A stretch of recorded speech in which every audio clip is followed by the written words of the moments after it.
I mean, to win Dansk Melodi Grand Prix, to represent Denmark at the Eurovision Song Contest, it must be a huge thing. Yeah, I was very surprised, and it's very overwhelming.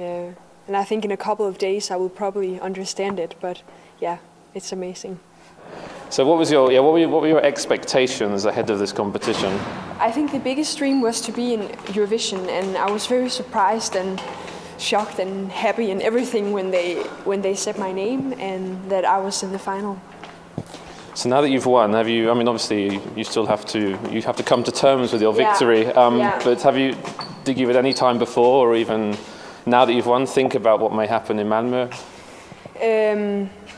I think that it's a winner song, and I definitely think that we will be in the top 5. It has this amazing artistic thing and lyrics like Euphoria had. So I think that it will be in the top 5, and I really hope that it will win. I think it will.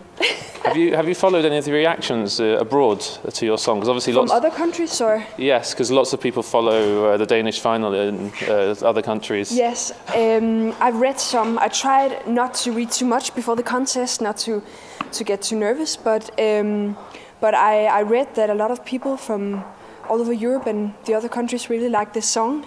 So my dream was just that Denmark also would like it, and they did. Well, I'll tell you, because obviously I write for the official website of the Eurovision Song Contest, and I wrote lots of articles about Denmark before.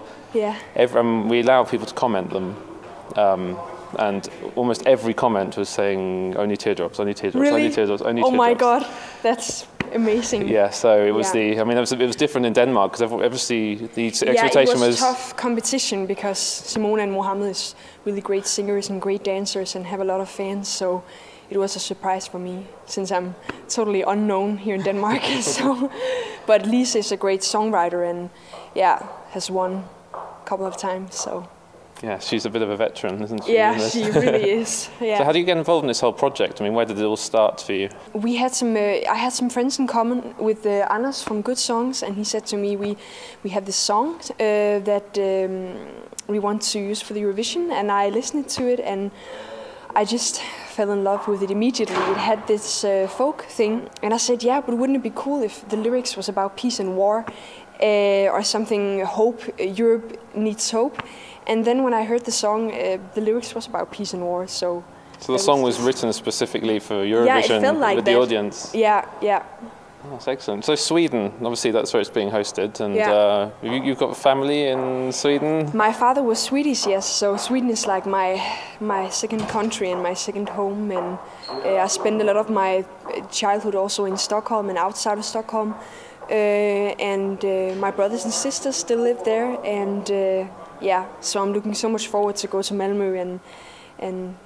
So can you speak Swedish? And yes, I can. Oh, great! So you'll be able to communicate with people at the press conferences I can really do that. Impress them. Yeah, because the Swedes are quite difficult to impress. I will probably have this annoying Danish accent a little bit, but I can do that. So. Have you heard? Have you been following anything else in Europe about what's going on in their national selections at all, or is that all going to start now?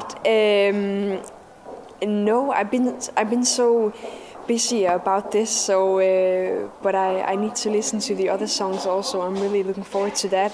But I've been so busy, so I haven't even got time to answer all the nice people who wrote all these lovely comments and messages to me. So it's been very intense these days. Yeah. Okay, well, excellent. Well, I'm going to let you get on, because you've got a big party to go to now, and you're going to be pounced on. I think people are going to be jumping on you as soon as you walk in there. Oh my God. You're a superstar now. I just want to say congratulations. Thank you. And the best of luck in Malmö, and we'll see you there.